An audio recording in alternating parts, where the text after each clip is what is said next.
स्वागत है आपका बी न्यूज नेशन में। मैं हूं आबिद हुसैन शेख। भारी बारिश से गिरे कई घर। बीजापुर जिला में कल रात हुई भारी बारिश से तारापुर गांव के 10 से ज़्यादा मकान गिर गए हैं। इन पीड़ित लोगों का कहना है कि पिछले 16 सालों से बारिश के मौसम में हमें इसी तरह की सज़ा भुगतनी पड़ती है। आज तक प्रशासन की तरफ से कोई अधिकारी आकर हमारी परेशानी को हल ना कर सका।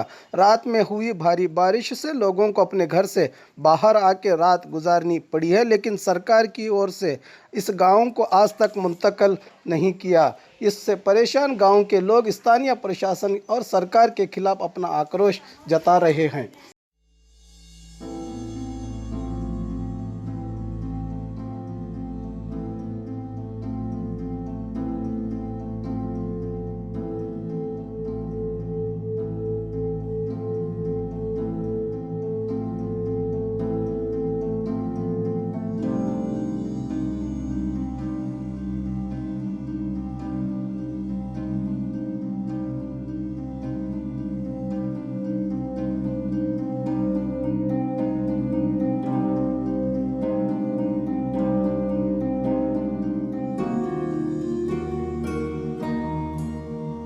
और खबरों के लिए देखते रहिए बी न्यूज नेशन।